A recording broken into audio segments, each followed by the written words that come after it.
Hello, and welcome to today's LMA program. My name is Diane Olivo Posner, and I am the Principal Librarian Associate Director in the Exploration and Creativity Department of the Los Angeles Public Library.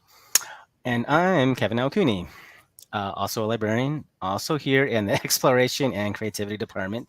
And we're here to welcome you to today's LA Made, the Socratic method of filming skate videos. Before we begin, we'd like to thank the National Endowment for the Humanities, our Library Foundation, and our behind-the-scenes staff who help bring the LA Made programs to you virtually. LA Made focuses on the diverse landscape of Los Angeles, highlighting the immense artistic and performance talent that has developed in the course of the city's eclectic history. If you would like to see more of our amazing programs, please visit our online calendar at lapl.org/events, right down there.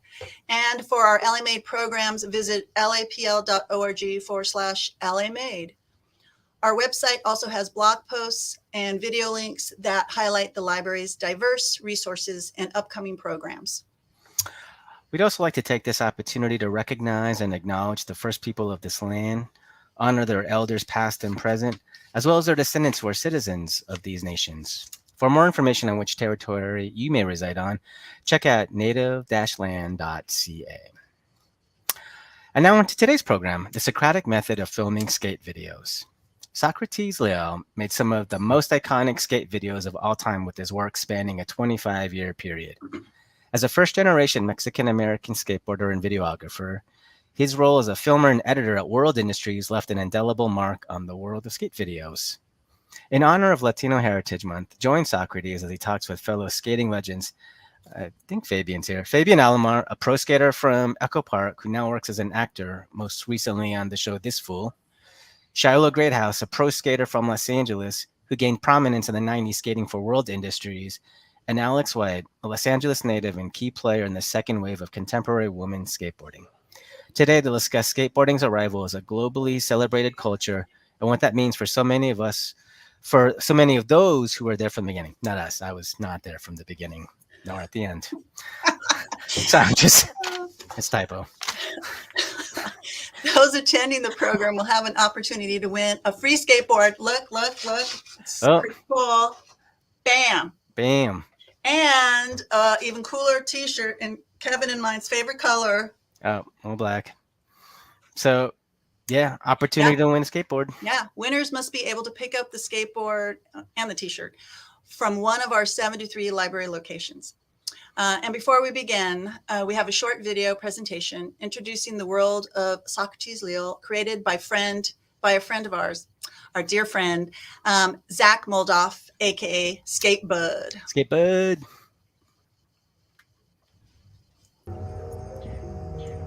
What's up, homies? Sorry I couldn't make it. I'm out here documenting some skate parks in Florida. But you know what? I got some of Soc's work in the trunk, and I got some buddies here who got something to say to Soc. So why don't we roll those clips and let these fools say what's up? Socrates, I mean, it's undeniable he's a legend, but I would say he's also a pioneer. You know, he is the guy who allowed people like myself or people of my generation to aspire to even having a career in making skateboard videos. He single-handedly captured, a majority of the tricks and the people that gave skateboarding so much significance in my life at a young age. And, I'm forever grateful for that. So Soc, thank you for your influence and your generosity and your kindness. You were always a great mentor and were willing to share tips and insights and stories. So thank you. My first kind of memories about Soc were really just how he had this incredible name. For those of us who were filming, you sort of hope to brush with greatness, and then you just have to give yourself completely to it and hope that you capture something really incredible.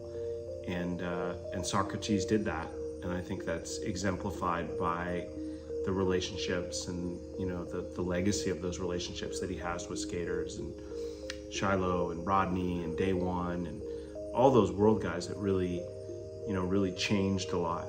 And he was there, and he worked his ass off You know, I think Sock's story is an incredible example of resilience and dedication and devotion and talent, and hard work, and also being in the right place at the right time, and not saying no and saying yes and going for it. So eternal respect to Sock for that, and he's in that rare group that we're all grateful to have been there at a particular moment in time that won't happen again. Big salute, big respect. Appreciate you, Sock. Socrates Leal is an important member of the DIY skate videographer generation.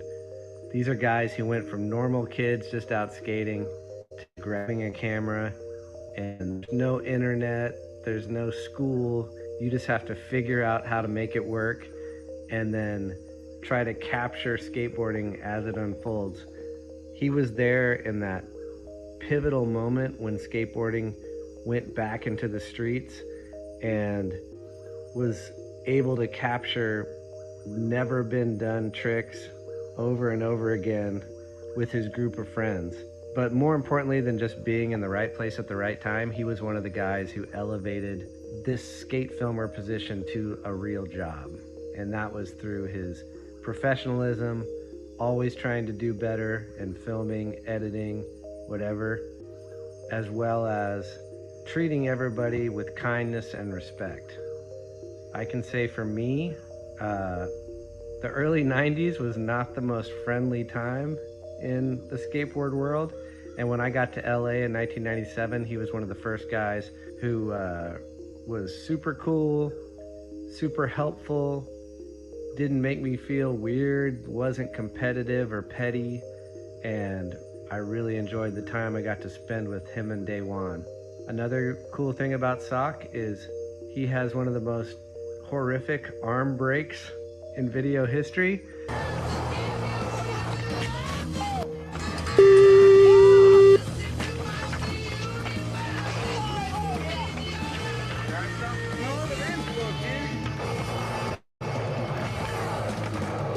And yet he got back up and kept skating. I don't know, a lot of people might have given it up after that. All I can say other than that is, Sock, we need you back out in the streets. Let's do this. Thank you for everything you've done, and big love.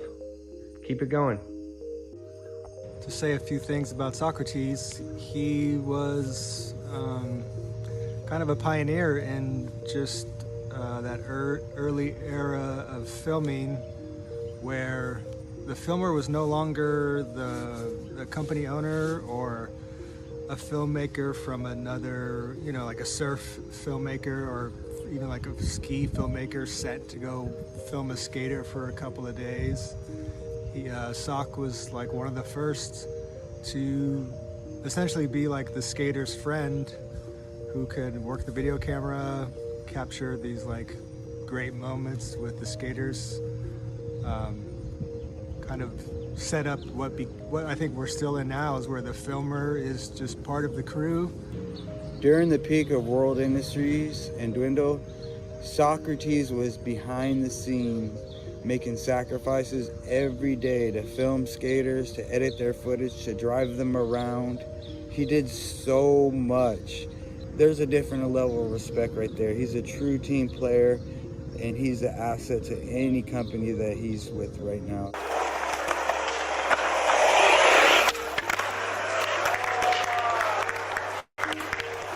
If you compile the most influential skate parks of all time during the most formative time in street skating, the single name that will come up most will be Socrates Leal.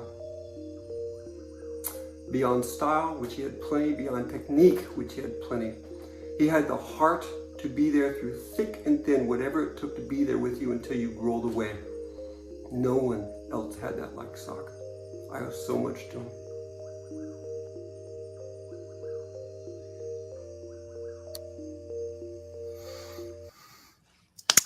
Yo, so That was amazing. Anyway, yeah, those tricks are incredible. Anyway, so here are our guests, Sock, Shiloh, Fabian, and Alex. Welcome, guys. And Alex. Oh, There he is. Oh, there he is. Hey, Fabian.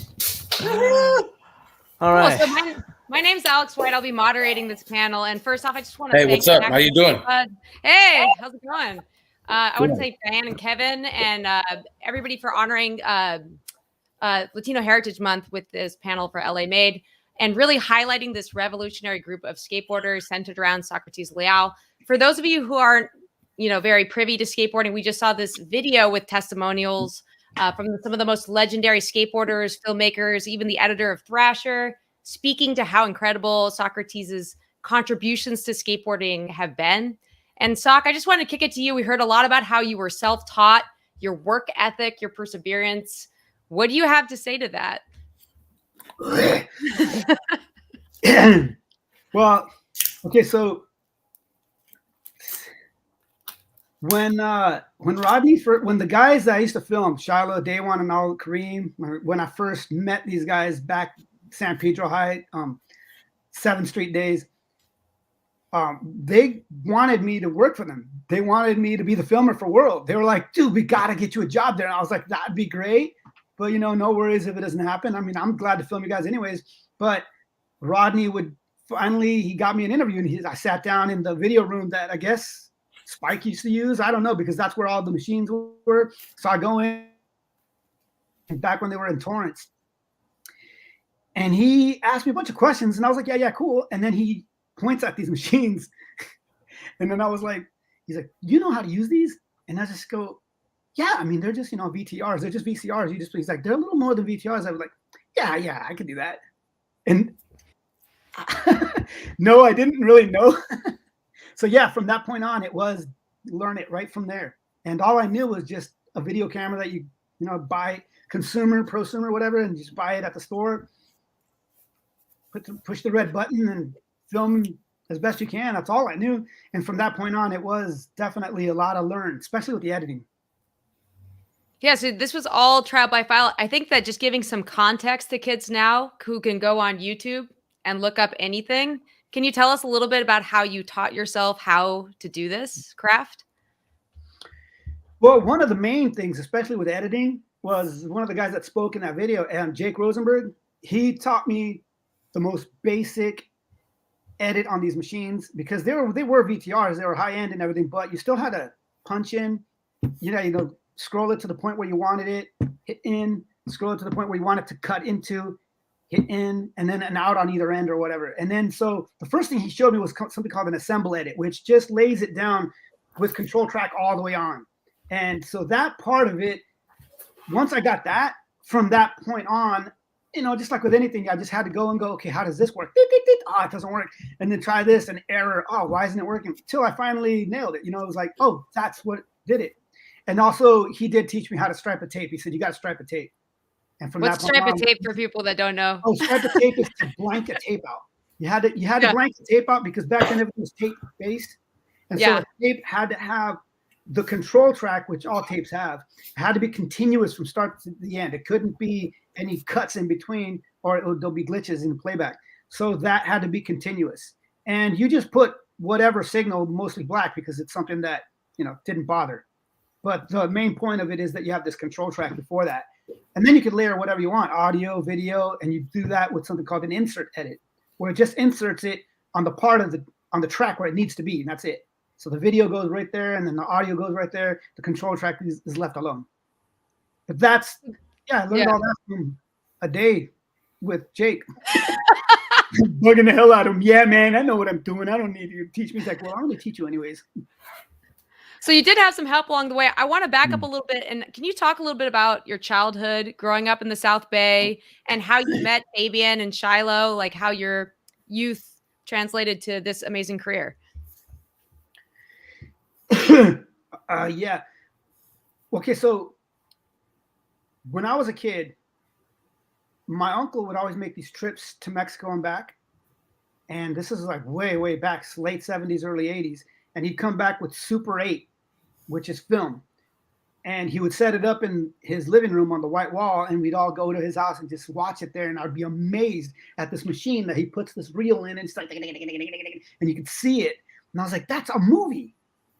I need to get a hold of that. He has it. He can make a movie. And so I was like, I got to get a hold of that. And my uncle was like, off limits. And I was like, but he's like, it's not a toy.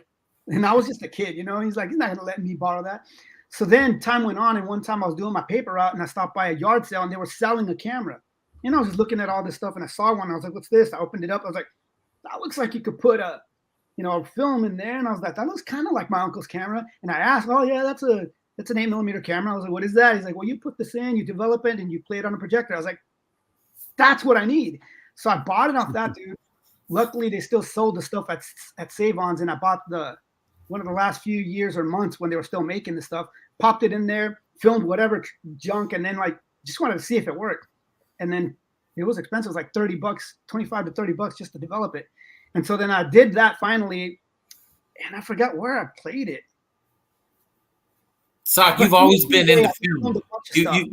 You've always been into film, and you always wanted to be a film, like make videos and movies and stuff. I wanted to be a movie maker. Not, I didn't know anything about making. Not a skateboard filmer. This is before skating. And so then later on, time went by and I started skating. And then like in high school, I wanted to make a video, but by then I already knew what a video camera was. And I was like, yeah, I'm not spending all this money on Super 8. You could just buy a video camera and just pop a tape in, and that tape's 2 hours as opposed to 3 minutes for like $30. You know what I mean? For like $10, you can buy a tape, and that's 2 hours or more. So then that's what I wanted to do. I set my goal to that. And finally, after high school in 1990, I bought one. But by then, I had already watched many skate videos, and I was like, I need this look to the guy at the register. I was like, it's this weird look where everything kind of bends. The lines bend, and it's like you get really close, and the wheels look big. And he's like, what you need is a fisheye. And he just goes over and pops one out, and he's like, that's how much this is. And then altogether, the whole thing cost way too much. So I went to my uncle, and I was like, I need like this much extra money. And he just looks at me, and he wasn't the guy that was like easy to just lend you money, but he just like, all right, but you're going to do this. You're going to pay me back this. You're going to mow the lawn, that kind of stuff. And I was like, all right, I'm down. I'm just going to get this camera. So I went and got it. If I didn't get that from him, I would have still probably got the camera, but way months later, I would have never met these dudes. So what happened right after that is I started filming people that I hung out with, which I would probably still hung out with anyways, but I wouldn't have been their filmer without the camera. And then one day, I used to film Day One a lot. He finally got on World, and one day we were at San Pedro, and I was filming Day One, just him. And then Shiloh goes, he's like, hey man, get this real quick. And I was like, huh? And he's like, come on, film me one now. I was like, I don't even know this dude yet. And I didn't even know he was there with Day One. I was like, this guy telling me to just go film me. And I was like, he's like, well, you're the world filmer, right? And I was like, no, I'm just Day One's friend. And he's like, oh, well, can you film me anyways? I was like, yeah. And so that's it. From that point on, I would film the whole crew. And these, like I said earlier, they wanted me on. I got an interview with Rodney, and about 6-7 months later, he finally goes and calls me up because he needed somebody to film him. He used to have to go down to San Diego to film for the Plan B video that he was about to be in. And then he just calls me, he's like, I can't be doing this. I work here at World. I got to drive down and film with Schlossbach or Jake or Mike. Got to come back up. He's like, can you do this? I was like, at that time, I'd go in at this factory that I worked at, screen print place, at 8 a.m. And he's like, well, I'll pick you up around 4. We'll film, and then you'll get back in time. But that dude's a night skater, so we'd be out till 3 in the morning. And then I'd go home at like 3 or 4 in the morning, go to sleep, wake up at 7:30. I did that for a while till it was like getting on me. And he's like, you know what? We do the same thing. We do screen printing. Why don't you work at World Industries in the back end whenever need, He's like, you can just film, get out of there. And I was like, all right. And then, we set up a day to talk about that with Rocco. And Rocco just goes, why have him work in the back? Why not just have him film everybody? We need the footage.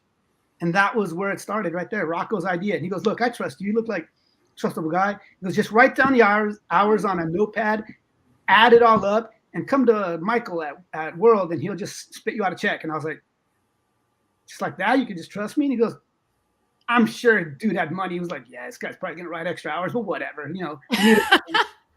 So that's it. That's where it started. And that's how I ended up being the world filmer from that point on. That's so cool.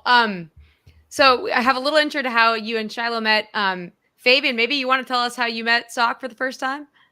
I met Sock before. I think I seen him filming, but when I got on Menace, after making a transition from another skate company, Kareem, we were all, I think me, Joey, and everybody all went in together at World. I'm sure it was like at World. And I met him inside you know how World was with the little fences and cage-like offices. And that's where I met him. And but I already had wind of you through everybody else.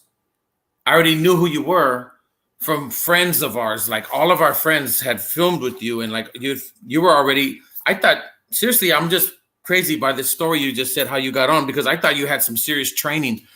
I thought you took a class or something, bro. I thought you were like because you know you were filming at World, the biggest company in skateboarding. It's like I thought, oh, they probably handpicked this guy from a like he probably had, you know. But then when I come to know him, see, Sock wasn't just a filmer, man. Like Sock used to go to my house and like play with my kid and you know, pick me up in the valley and then make his way. He's coming from the harbor area, going all the way to Panorama City to come get me. And that was like, you know, anybody else probably said, hey, meet me halfway or something, you know? And mind you, Sock, the car you had was very humble.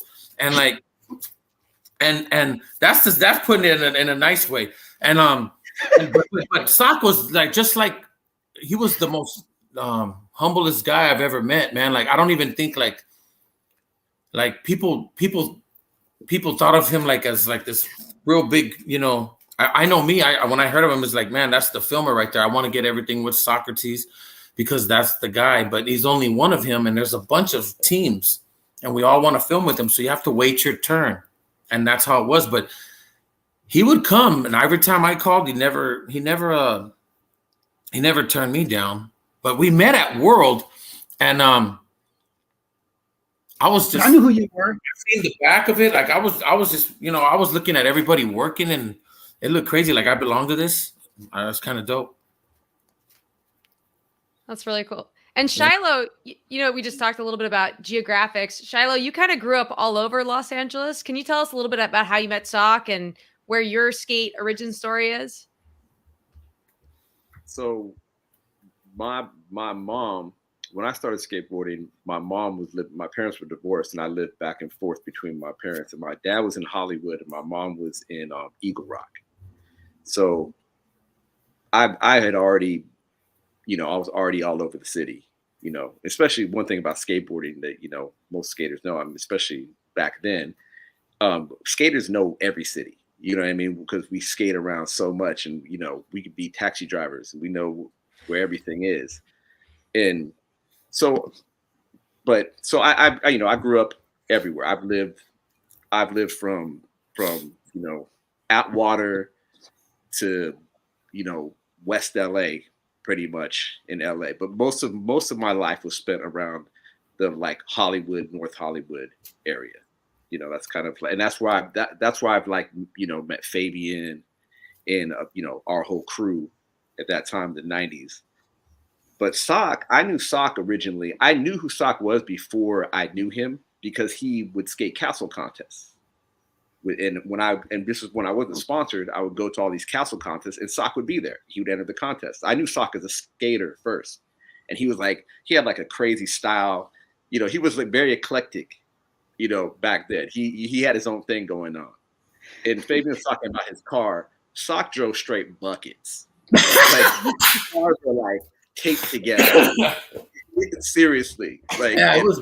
What do you think? Taped together? Yeah. I remember you had that Mustang. The that sticker little black. Mustang. It was a Mustang. You talking about? Hey, what about the blue car? What about the little blue car with everybody's like it like burn marks, cigarette burns, and smoking blunts, and it had no like interior. Dude, my wife. But that car made it. My wife wouldn't have been my wife. Almost. Like when I was first going out with her, and she first got in the car, she just went. She's like, what kind of gang member are you? I was like, no, and it smelled like weed. She's like, you're a drug. You use drugs? I was like, weed's not really. She's like, oh no. So I had to clean that whole interior. I took it immediately the next day. It cost me like $200, and I had to clean the whole inside. Cause yeah, and then I told him, remember I told her, but it's like, all right, no more tagging. Yeah, no more tagging in the car. Oh yeah. Going in over here. I was like, no more tagging. Dude, I had a hit up in the back. I hit up in the back of the bike, like by the driver and behind the driver, because I was always sitting in the front or behind you. So I said that might be a good time to just carve my name into the seat. What everybody did. Yeah, it was crazy. I like that car though, because it never, not once did it break down. Not once. You know whose car that used to be? That car used to be Rocco's dad's car. Rest in peace. Oh, really? Wow. Yeah. He didn't need it. Rocco, the owner of World. Rocco goes, my dad's selling a car. And I was like, all right. It was Salvatore's car. So like I say, castle contest, right? That's where I first saw. I met Sock and his brother Mino. His brother, skated as well. And then and I knew, like Day1, I knew Day1 and Daniel and a bunch of our teammates. Kareem, me and Kareem already skated together a lot. I would always, Kareem lived in West LA. I would always go out there. I'd take the bus out there. I had a whole group of friends in like the Santa Monica, Culver City, West LA area that I skated with, at the beach at Venice Beach as well. And so Sock again, we started going. Day1 got on World Industries. I remember Day1 wanted to be ride for this company Z really bad, and he looked like a cholo with his hair back. He looked like a Z boy. That's how I know. I know Z boy right here, boy. Yeah. Yes, right. Paper roll for Z. And then so Sock I remember we started going to 7th Street in San Pedro, skating at school. That was a hot spot. It was like one of the best schools to skate. And I remember being there that same weekend. Yeah, exactly. Hip, man. And Sock was there filming Day1. And I think Kareem was with us too, was with me. Or was that just me? I don't know. But I saw Sock filming Day1, and that's when I went up to him to ask him to film me. And I kind of assumed that Sock, because he was filming Day1, and Day1 was on World, and I was on World, that he was like filming for World. And that's kind of, that was at San Pedro High. Huh? Oh, yeah, that's right. It wasn't San Pedro High. Remember the little steps? Everyone used to like to ollie up to the 3rd step and then Daniel across the whole thing. Yeah, that's what you guys were skating when I first met you. I had no idea who you were. I didn't know the team. He had just gotten on. I didn't know you. I only knew Daniel because, like you said, you knew me from Castle. Yeah. That's how I knew who Daniel was, because he was like this little chilly willy with his beanie and like Guppy. We used to call him Guppy because we had a big old. Well, I thought your name. I really thought his name was Gancitin, like a sock, like a sock, So I didn't know it was Socrates until later. I'm like, what? You got this name that it's like a Greek god or something. That's your name? I thought you were Sock, Gancitin. That's why I used to call you Gancitin. Me and Gabriel and everybody used to play around. And Gabriel Joey used to say, hey, Gancitin. SOCK. Gabriel. Oh, shit. Yeah. Jeez, man. But crazy. I love this name too. I remember when I knew his name, I was like, man, that's like the coolest name. Like I'd never heard of anybody named Socrates. You know what I mean? So it fit him too, because he had his own style. He did his own thing. But so around that time, that was like 1990 still, or maybe the beginning of 91. 91. Yeah. Man. So it became like every weekend we would hook up and film. It became like I would like take the bus out to like Day1's and Gardena, and we all hook up, skate all weekend, or I get a ride out with somebody. And it became, that just became the thing. And we were always trying to get Sock a job. I remember we were always telling Rodney, we filmed with this guy all the time. And we were, at that time, we were, working on a video that never came out, because ultimately it became Love Child. And Sock had tons of footage of us, of me, Day1, Daniel, Kareem. He had like full video parts for us at the time of footage. And ultimately Sock got the job, and it just became it ultimately became an everyday thing. Once Sock got the job, we were just, filming every day. And then as more people got on and other companies started at World Industries, Sock, started getting spread thinner and thinner, and, the rest is history. Yeah, you went from World to like all these other companies like Menace, 101. You were doing everything, like Prime, everybody. Yeah, it was crazy. I want to talk a little bit. Oh yes, sorry. Go ahead, Fabian. As a skater, I didn't like that because I wanted him more. You know what I'm saying?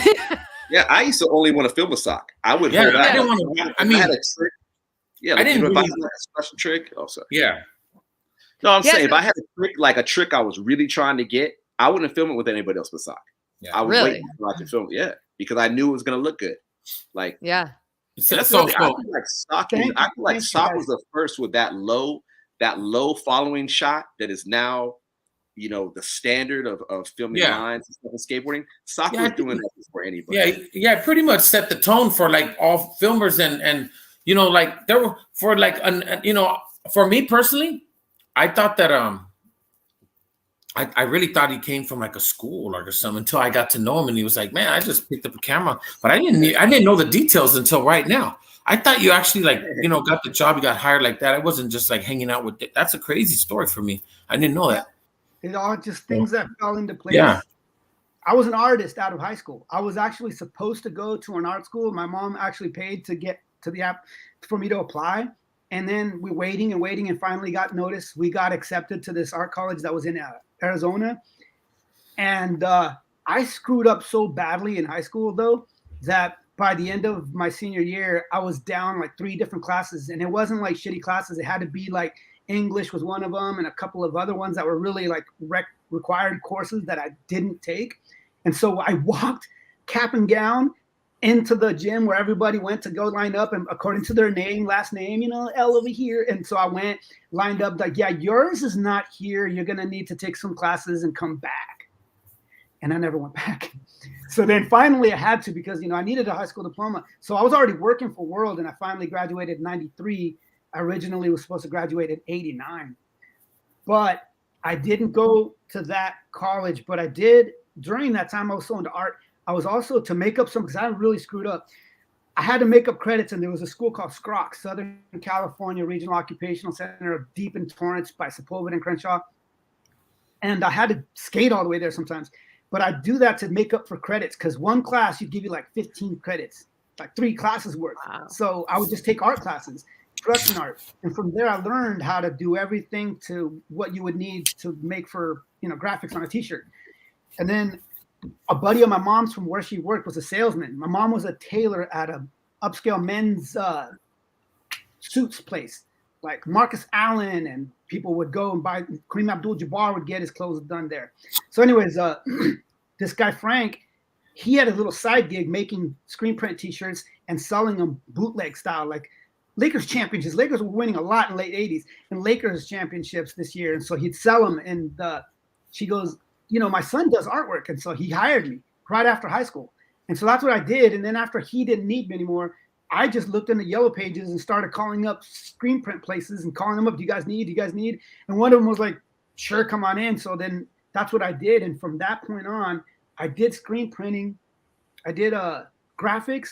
And then because I was always late, I got demoted, ended up being the screen tech. And that's what I did when Rodney called me. I was just doing screen printing at a factory. Don't know where that came from, but I was off on a tangent, wasn't I? No, talking about I want to kind of like focus for people that don't know what skateboard videos are and the effort that goes into them. I want to talk a little bit about the setting of some of these videos, like Lockwood and the Pit. Maybe Fabian, you could speak to Lockwood and what that skate spot was like in the early 1990s and how it was to film there, Sock. Fabian, before you start, can I say something real quick? Yeah. I don't know anyone else calls these, but in my head, I always used to call these places stage spots, because it always seemed to me like places like EMB, Lockwood, the Courthouse were all places where it became a center stage for what you could do there. It's like, oh, I got to go there and do this. I got to go there and do this. And they didn't want to do it on a similar ledge, for instance, somewhere else. No, they had to go to Venice Hubba. They had to go to there. They had to go to a certain spot that everybody knew around the world if you did it. You know what I mean? So yeah, Lockwood was one of them. Yeah. I think Lockwood is an example, just like the rest of those places you mentioned. You know, back in those days, it was okay to skate. You know, but it took. Now I have to, and I'm saying it because I had to go through channels and to like my uncle, because there was a problem there, and we had to, like, you know, it was gang infested, and they used to sell drugs out of that school when it would close down and do drugs in there. But I knew some of those guys, but it took me a while to get to be friendly with them, because, you know, I'm from a whole nother area. So for me to go down there and skate, you know, and I didn't know about this until Paulo Diaz is the one that told me, and Billy Valdez. You know, they're kind of the ones that like used to skate there first. And because I used to skate around, but I know what areas not to go to because, you know, the gang problem. So I didn't never go to that school until they said it was cool to go. But I was like, so when I would go without them is when, you know, we'd get harassed. So in order for that place to be cool, because certain people couldn't go there, it was just too infested with like with guys with guns. There was gang members in there from, you know, from that neighborhood. And so by time I got sponsored and got hooked up with World, it was cool to skate there. Because like 5 years before that, it wasn't. And me and Joey used to go through a lot. And another friend of mine named Juan, we used to go through a lot just to skate that school. And, you know, like here it is.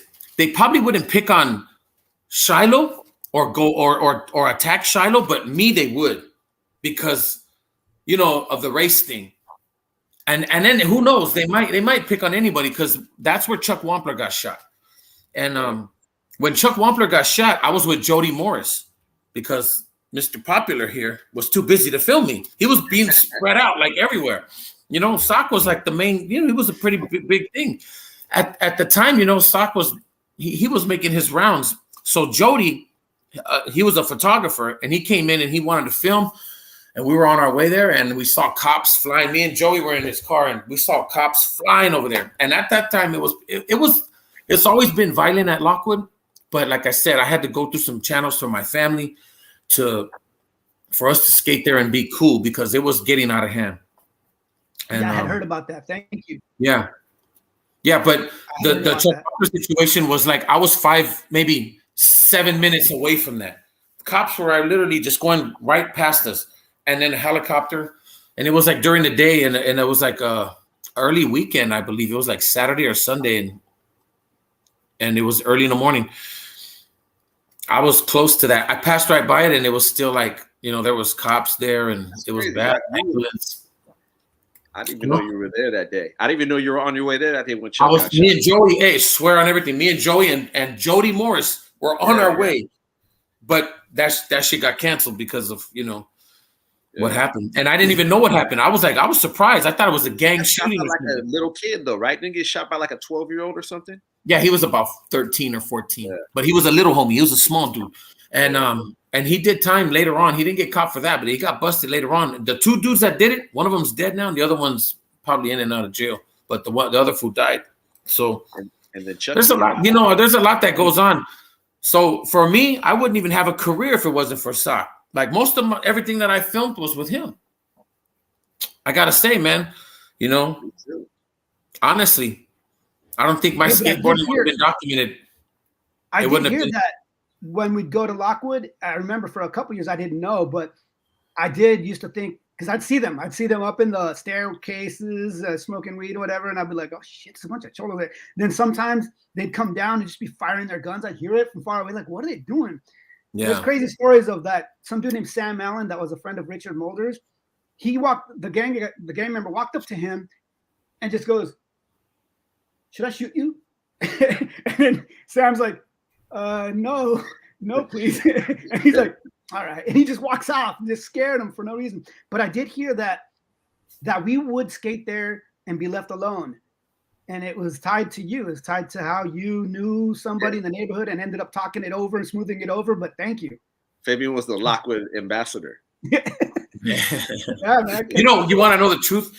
My uncle, rest in peace, Shark. He died while I was in Pelican Bay this last time. He was the guy. His neighborhood. That's his neighborhood right there. That's his area. So the guys that were doing that, you know, they respect him and they listen to him. At first, I wasn't trying to drop his name. I was trying to be my own man, but it was getting kind of heavy, man, and like it got too out of control. So, you know, it started mixing. Like it just started getting bad. So I had to let my uncle know. I let my mother know, and my mother was the one that told me, "I'm gonna call your Uncle Shark." Boom, Uncle came through. We lived in Echo Park. One time he came up and he was like, "Hey, what's going on?" I told him, man, we can't even skate, man. I'm trying to skate this school right there at Lockwood. But all these little fools, and then like I knew I didn't drop no names, but I just told him, man, there's a lot you can find out who it is if you know. Just it's just that we're just trying to skate, man. We're it's either me being on the streets doing dumb shit or me being on the streets skateboarding. And he's like, all right, don't trip, man. I'll go down there and like a week later, I saw the same dude. His name was Baby D or Little D. Carried a big old radio with him, little short buff dude. And about 2 weeks before that, me and him got into it to where like I had to swing my board at that fool. And then he saw me again. I was skating to school and he said, I don't want to see you punk ass skaters in my school no more, man. Get out of my school, get out of my neighborhood. So this is way before the sponsorship and everything. And the next week he saw me. And I was there skating, but we were kind of like I had a bunch of my friends go. There was like 30 of us. And back in the day, there used to be like 30 deep skating down the street. So we were right there and this fool passes by. Gabriel was with me. And there was this dude named Black Nodis. We had this homie named Black Nodis. He was a big, tall black fool that could ollie anything.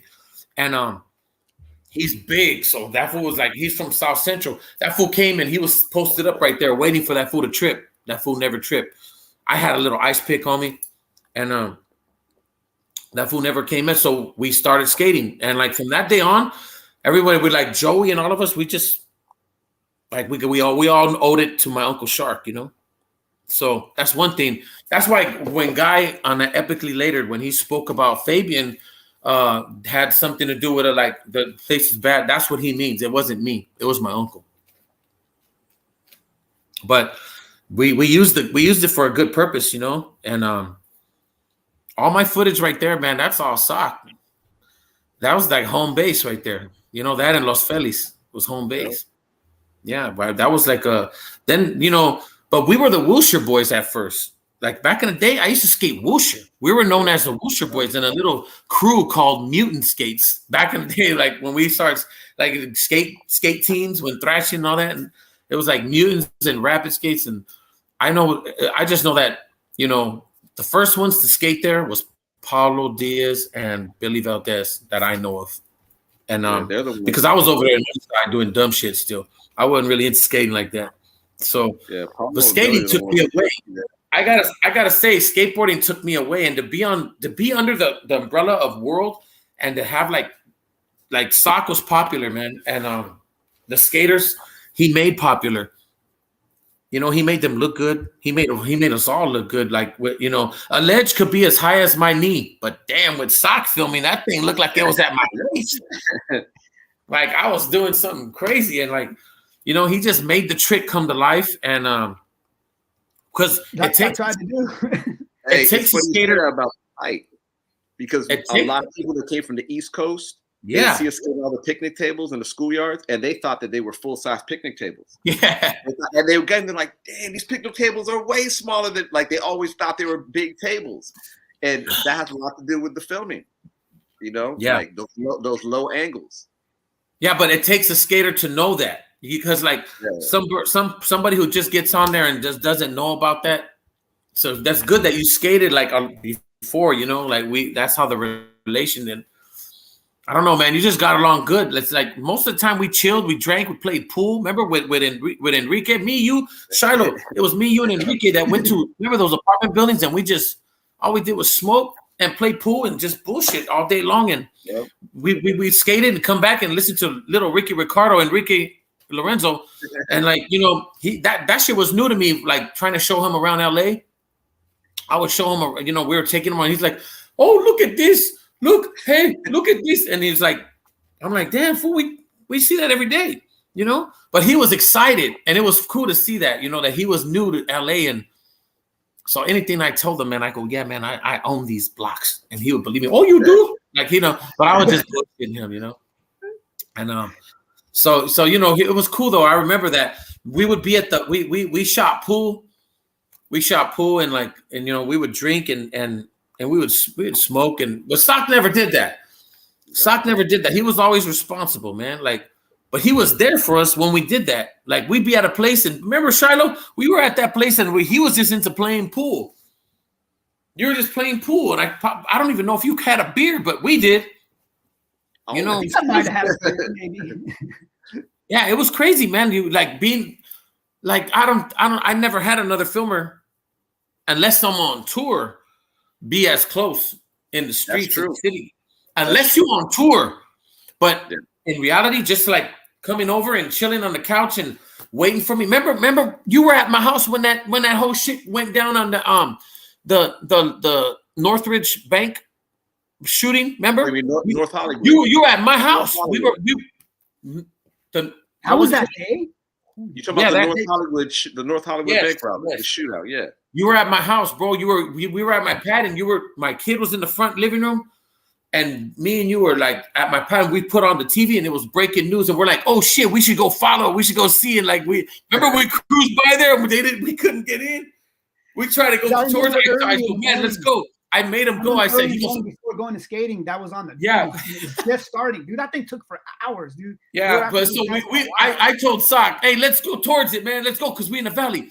And Sock was like, hell yeah, let's go. But they blocked off so much, man. By the time we got there, my house where I lived at the time when that happened. Remember, I lived like 4 blocks away from there when that happened.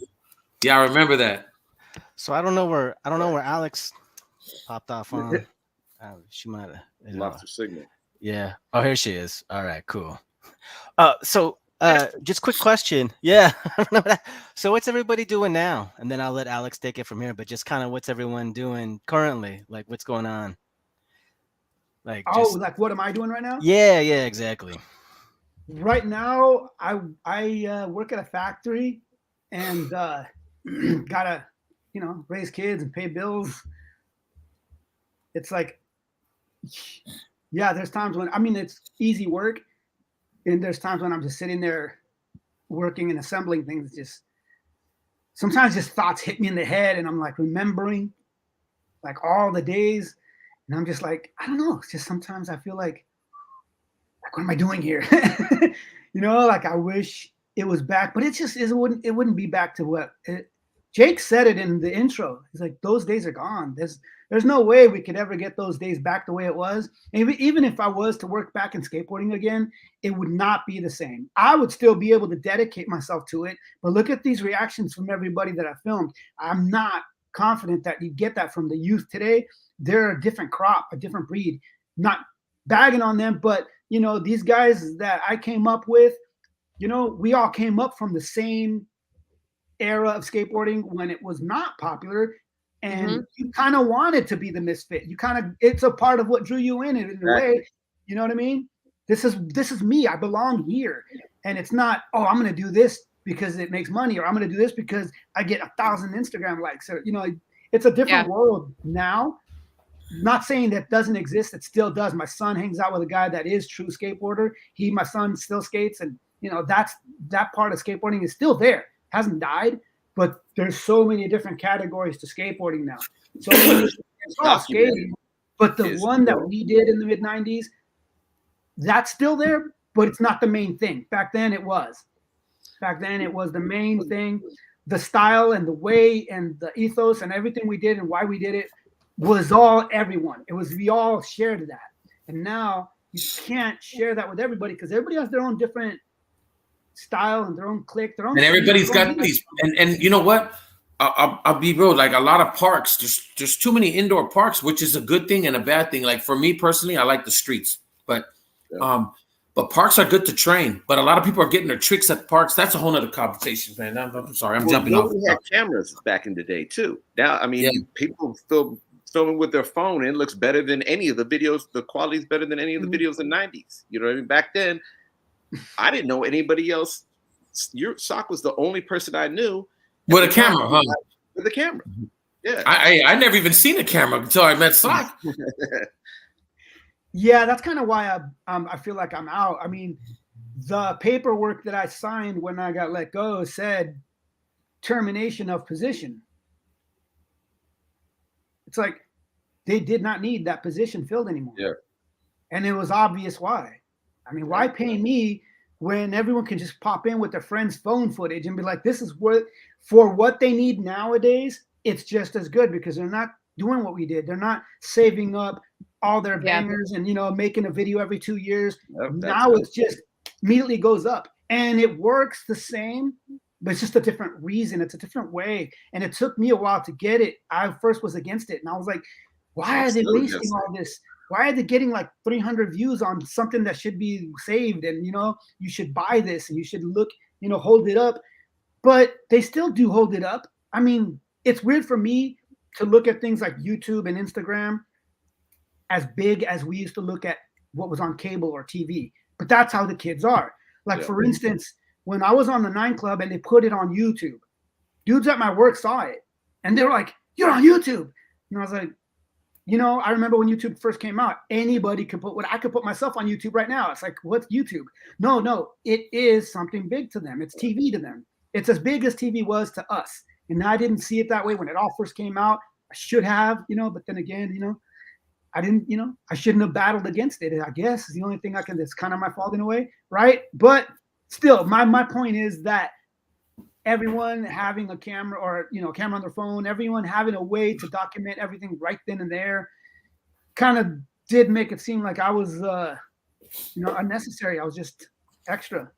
So I did try to get work in video for a year and a half. I was unemployed, collecting unemployment and literally trying, not just going, I'm collecting and yeah, sure, I applied here.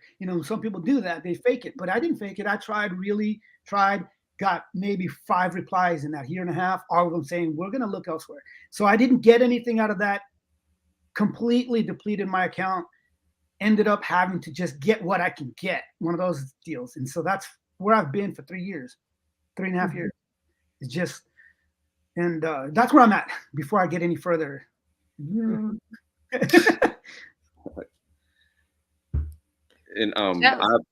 I build furniture, like mid-century modern furniture. I work for a buddy of mine who does like a bunch of custom and like hipster furniture. But I mean, I enjoy it. I've always liked, building stuff. I've always worked on cars and motorcycles and building ramps, and so it's enjoyable. I like working with my hands, and I fish. I fish all the time. So those are the 2 things I do besides skate. See, at least you still skate. I don't even get to skate. I got a ramp in the backyard, a little mini ramp, and you still got it? Yeah, I redid it. I cut it down to 4 feet now, and redid it. It's a lot more fun. Dude, yeah, you should take the boys down. Yeah, you should. Reunion at Shiloh's. Yeah, of course, Fabian, man. I haven't seen Fabian in years, so we definitely. No. Like since maybe like 3 prison terms. God, that's how long it's been. Fabian, one of the questions was, what are you up to now? Right now, I'm in the middle of working on a show I can't talk about, not yet anyway. But I've been acting and I've been doing a lot of work, like just giving back, like outreach, and to a place that I once hurt. Now I'm giving back, like to Echo Park. About a month ago, I gave away with Local Hearts Foundation, and I'm starting my own nonprofit pretty soon. And I'm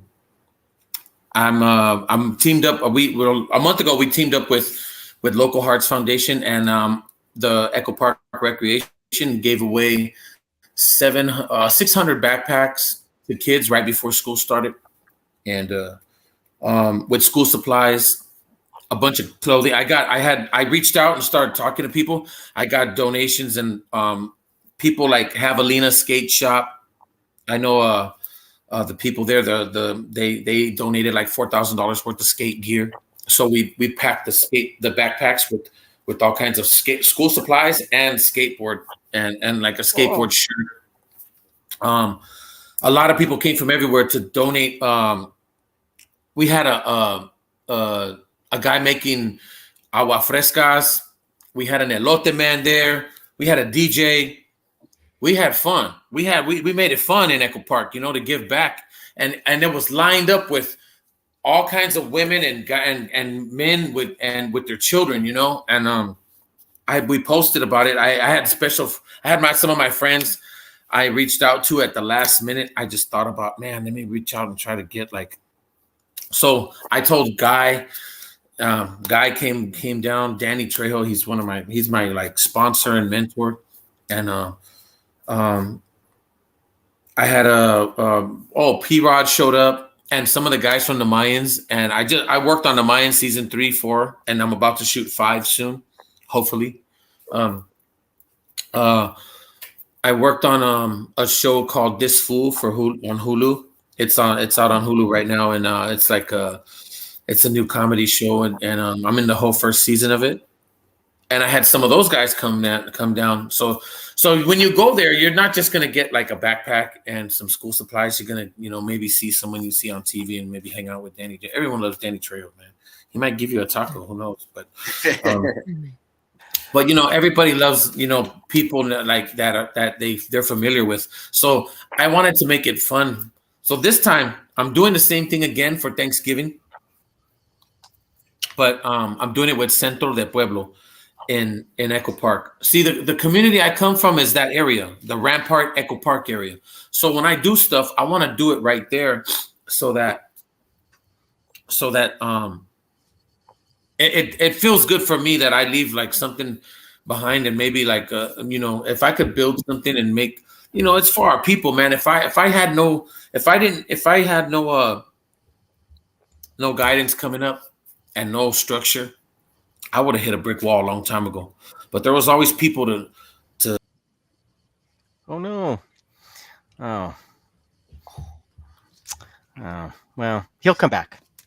I mean, that's definitely on that same note. They've been saying skateboarding has, just for me and for just tons of the people I came up with skating in LA, it kept us out of trouble. Even though we got in trouble skateboarding, it kept us out of, like, kept a lot of us alive, even, you know, from just being able to focus on and put so much passion into something instead of just, you know, twisting in the wind. Right.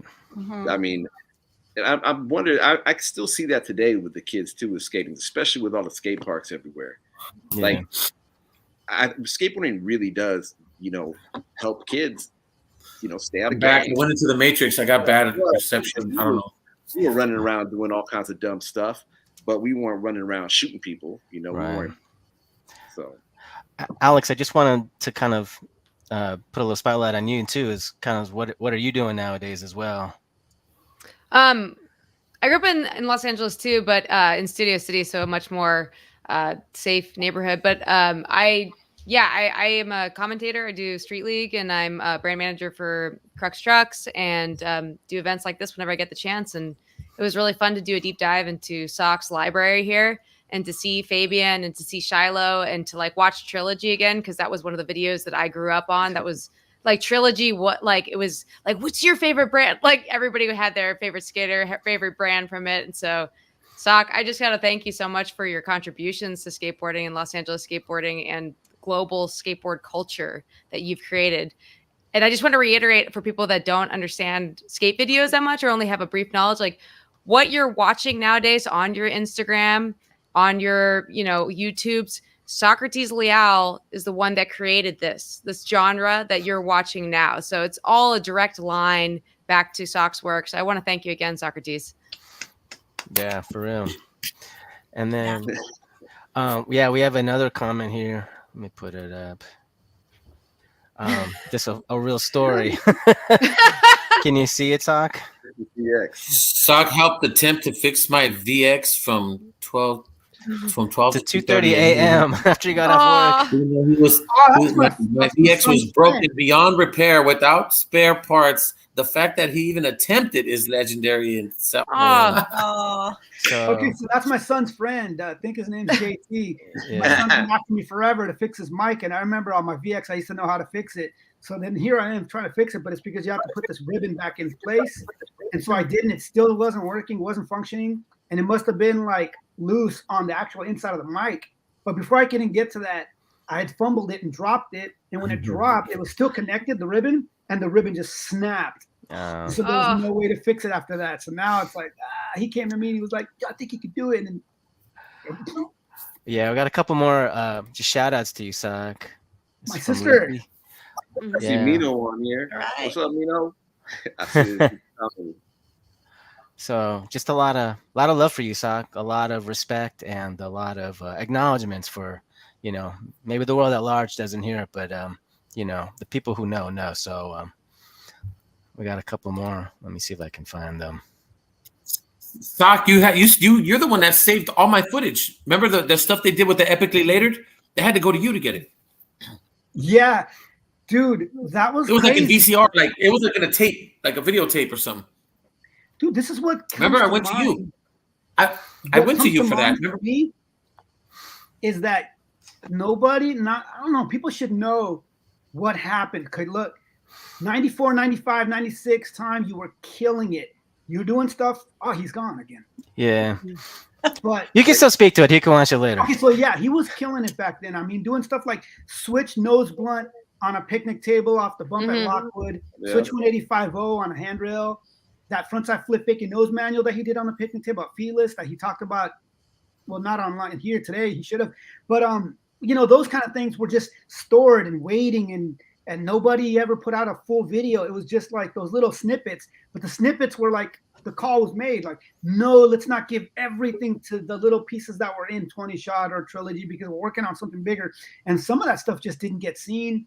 Yeah. And time goes by and he's not on the team and nobody ever sees it. So, you know, there's a story behind that. There is. Yeah. Yeah. I got something like that again. I wish it went back to, I mean, I know companies still sit on their footage to do videos, especially, I mean, kids are so good nowadays. Not even kids, like these, you know, top pros now, like, it's insane how much footage they can stack that they can still post stuff every day on their social media and then still have like a 4-minute insane video. They live at the park, bro. They live in. Yeah, they got. I mean, that's a big advantage to having skate they parks. have no life. Every day. Yeah. I got one more comment and then we're gonna close it out here. This is from Doug. I'm a teacher now. I grew up skating with the Wilshire crew as the youngest. So it got me shoes from Duff's. Got to meet Matt Hensley. So just some more love for you, Sock. And Doug S. Diaz. Hey, Doug, what's up, fool? I know you. So we're almost out of time. Any last thoughts from everybody? I wanted to say one more thing. Sure, for sure. Okay. Besides my intention always being to film people, you know, to make them look better, to make the ledge look taller, the gap look longer, whatever, you clean as far as possible, make sure they're all in there, all that. I was just today talking to my son about something that had happened. Now, one thing, I get distracted sometimes. I'm a little loose with leaving things around. So there are times when I'll lose something. I'll lose a tape. I'll lose like footage, you know, things like that, or I'll miss it. Like the time that I missed Guy's switch tray. You know what I mean? I remember that. It's not like he can't do it again. I know he can do. Yeah. But he had done it twice before that, and he came to me going, "Sock's not going to miss it," and I did. But anyways, so I was talking about this story that one day Chet comes to me while I was still working at Dwindle. Sock, here's a tape. It's got diet, and it's a sick banger trick. Okay, kickflip back tail fakie at the Hollywood rail, the shorter one, but still kickflip back tail fakie on a handrail. Do not lose this, transfer it immediately. And I was like, well, I'm working on a project right now. As soon as I'm done with this, I'm going to transfer it. Next day I come in, it was an unmarked DV tape. Pop it in, nothing on there. I'm like, where is it? Rewind it, forward it, rewind it forward. He said, this is the one. I'm looking everywhere. I started looking in my drawer full of unmarked tapes. None of them. Bad news to give Chet. He just looks at me and just like, And I'm like, dude, I literally thought that I lost it. I thought, what if I accidentally bumped it into the trash bin below on next to the desk? And I don't know what happened to that tape. I called back the filmer, and the filmer was like, no, dude, that is the tape. And I was like, can you look? He's like, I gave Chet the tape that I filmed it on. This is it. That's it. I'm like, things like that can change somebody's career. And as much as I like when I do something that helps somebody's career, I love doing that. I love when what I did made them blow up, especially people that are unknowns. Like I'm filming an unknown dude, but I'm putting it in a video like in Big Brother or 411. Hopefully that guy comes up and I was there to help him do that. You know what I mean? Because nobody else would. So I love doing that, but I also on the opposite end, it kills me that I'm the one that it changed the direction of their life. You know, like that trick would have been a cover of Thrasher. But Thrasher's not going to put a cover up of something that no one's going to see the footage of. So 10 months ago, years later, I think a decade or more later, it's finally posted on Instagram. Filmer puts it up. And I was just like, this whole time. This whole time beating myself thinking, what an ass. Like, how could I not be more careful with somebody's footage? You know, because their footage, that's just another to speak on how important it was to us. Sock, imagine you would have did that. Imagine you would have did that with me or Shiloh. It would have been it would have been ice pick time for you, Papa. Perfect. You would have been ICU. Oh man. Well, on that note, I'm just playing. I mean, what more positive note to leave off on? But any other final thoughts, Fabian, Shiloh, Alex? Man, look, I want to say this. I want to say thank you. I appreciate you for not just for the filming was the cherry on top, but you were a cool person. I couldn't, if you were a dick to me, I could never sit in the car with you that long, you know? So you were really cool to come and get me. And I was like, we would always treat you and try to get food and, you know, because we knew you were going out of your way, but man, I wish we could do more. I appreciate you, man, for helping me in my skate career and, you know, and just being a good dude, man. Your words are all I need, Fabian. Oh, that's nice. I mean, same thing for me, man. Me and Sock were always friends before anything else. Sock was, you know, he was my friend more than a filmer. You know, I've spent so many years just hanging out with Sock, you know, just hanging out, like Fabian said, we'd hang out at his apartment and play pool and, you know, so, and it's to this day. I mean, you know, Sock's he's like a brother to me. He's one of my OG friends. And it's just, I feel so thankful that I, you know, got to be part of that time with everybody. And that was a special time. That was a real special time back in those days. Yeah, like Jake said, it's not going to come around again. Yeah. Yeah, but yeah, you know, Sock, it's not the same. I'm glad you're getting this right now. I'm glad we're doing this for you, bro. Because you deserve it. Put some shine. I hope you get back in. Hope you get back in and start filming and make more money than you ever thought. Yo, hire this man, please. Yeah, it's you should hard be. Though, because you know, everything's freelance. I can't freelance and still raise a family. I have to have a constant. It's not easy. I wish I could too. Yeah. But right now, I'm looking into that still. I'm trying to figure out. Gideon hooked me up with something that I hope pans out. It'll be something where I can actually schedule it a little more and go, okay, 3 or 4 days do that, and a couple of days go filming. I could probably do that. Yeah. And since that job entails filming itself, then I'll have all the gear already because I do it for that. But right now, I don't even have my own gear. I don't even have gear. Oh, wow. Well, man, the gear, what they're filming with now is insane, you know? I know, it's sick. $30,000 cameras. And like, wait, you mean like those big red cameras? Yeah. They use those for skating. Yeah, they use all those cameras for skating. Yeah, like I'm just saying, like the, you know, like let's say like the primitive video or like all the, because you know who they got? They got old boy. They got old boy that has all that. He runs the brain farm. You know what I'm talking about? You're talking about Ty. Yeah, Ty Evans. Yeah. So that's another thing. Like, Sock is your favorite filmer's favorite filmer. Yeah, that's a good. Yeah, those people talk about Sock. They talk good about Sock. Oh man, we're gonna end it on that note because I mean I don't know more compliments than that. So thanks to everybody for being on this panel. Appreciate your stories and the history. Thanks so much. Appreciate it. Love that endless summer poster. Yeah. All right, guys. Thank you. All right, for Thanks, sure. Rock. Bye, Shiloh. Thanks, Alex. And Fabian. Yeah. Wow. I hope you enjoyed that. That was a history lesson that I never would have gotten, especially at Lockwood. Yeah, those stories are the best. I was getting a lot of texts from friends saying, OMG, these are legends. And I'm like, that's what we do at the library. We put legends up. Yeah. That's right. Thanks to Zach for helping us. For sure. Shout out to Skateboard. Yeah. All right, I'm going to read from this piece of paper now. Thank you so much for joining us for today's LA Made program. And don't forget to check out your local library branch to get all kinds of different books and videos on skating as well, all for free with your library card. And remember to check out the library's online calendar at lapl.org//events for upcoming LA Maids, including our next program, Thursday, October 20th at 4 p.m. for the Illegally Yours with Rafael Agustin. The library is proud to host writer and producer Rafael Agustin as he discusses his latest memoir, Illegally Yours, a heartwarming, comical look at how struggling Ecuadorian immigrant family bonded together to navigate Rafa's school life, his parents' work lives, and their shared secret life as undocumented Americans. Joining Rafael in conversation will be writer Carlos Aguilar, freelance film critic, who has written about his own DACA journey from Mexico to becoming a movie critic, writing for the Los Angeles Times, New York Times, Vox, and many other notable publications. Viewers attending this free virtual program will have a chance to win a copy of Illegally Yours, so hope you can make it. Okay, until next time, we truly appreciate all your support. The success of LA Made and all of our library programs could not happen without viewers like you, so thank you so much. Gracias. Adios.